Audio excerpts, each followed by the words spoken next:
أعرب في البداية عن سعادتي بوجودي في موسكو بدعوة من فخامة الرئيس فلاديمير بوتين، وأود أن أتوجه إلى فخامته بخالص الشكر على كرم الضيافة وحفاوة الاستقبال التي جعلتنا نشعر أننا في بلدنا.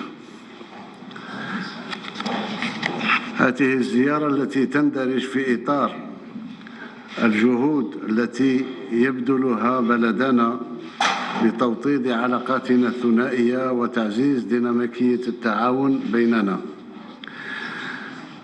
لقد كانت المحادثات مع فخامة الرئيس فلاديمير بوتين خلال الظهيرة مثمرة، صريحة وصادقة، عكست مستوى العلاقات السياسية المتميزة وأكدت إرادتنا المشتركة لمواصلة التشاور السياسي التقليدي بين البلدين.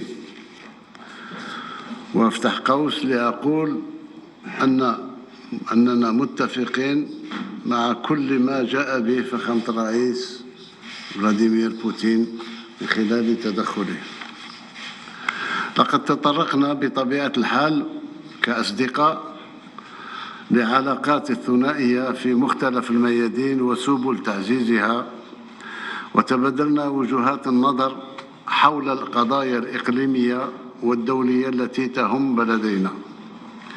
وفي هذا الصدد أسجل ارتياحنا لتوافق الرؤى تجاه الملفات التي تناولناها بالحديث، ومنها قضية النزاع في الصحراء الغربية والوضع في منطقة الساحل والقضية الفلسطينية والتطورات التي تشهدها منطقة الشرق الأوسط، كما تطرقنا إلى ما يجري في ليبيا.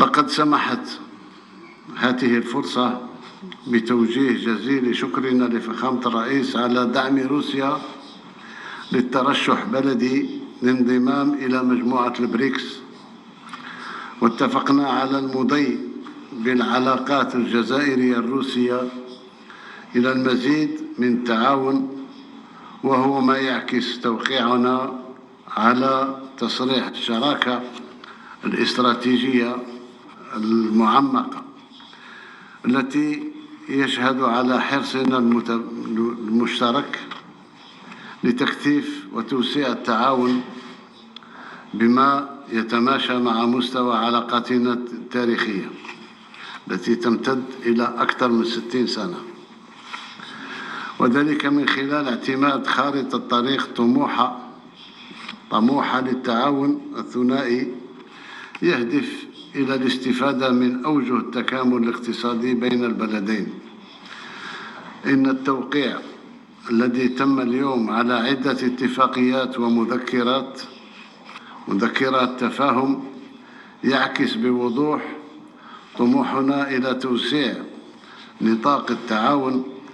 وبهذا الخصوص أعرب مجددا عن ارتياحنا لمستوى العلاقات بين بلدينا والديناميكية التي تتبعها خلال السنوات الماضية، وسنعمل على الارتقاء بالتعاون عبر تشجيع التبادلات الاقتصادية والتجارية وتنشيط الشراكات بالاستفادة من أوجه التكامل الاقتصادي المتاحة في البلدين ومن تجربة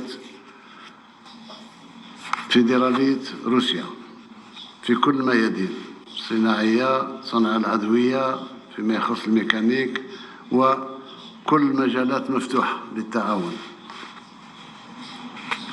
وتتيح لي هذه السانحة أن أدعو المتعاملين الاقتصاديين في روسيا للاستثمار في الجزائر التي تتوفر اليوم على بيئة استثمارية ملائمة بفضل الإجراءات التحفيزية والامتيازات التي يتضمنها قانون الاستثمار الجديد في بلادنا. قبل أن أختم تدخلي البسيط هذا، ألح مرة أخرى على تطابق الرؤى بيننا وبين دولة روسيا الفيدرالية الصديقة، وتطابق الرؤى بكل ما جاء به فخامة الرئيس بوتين في تدخله. أشير فقط إلى امتناني باسم كل الجزائريات والجزائريين على تخصيص ساحة عمومية جميلة جدا في قلب موسكو تحمل اسم زعيمنا زعيم الوطني مؤسس الدولة الجزائرية، أقول الأمير عبد القادر. شكرا مرة أخرى فخامة الرئيس. للتاريخ فقط أذكر أن القيصر نيكولا II أهدى للأمير عبد القادر وسام النسر الأبيض، وفي عهد الرئيس بوتين أهدى لنا ساحة عمومية للأمير عبد القادر. فشكرا.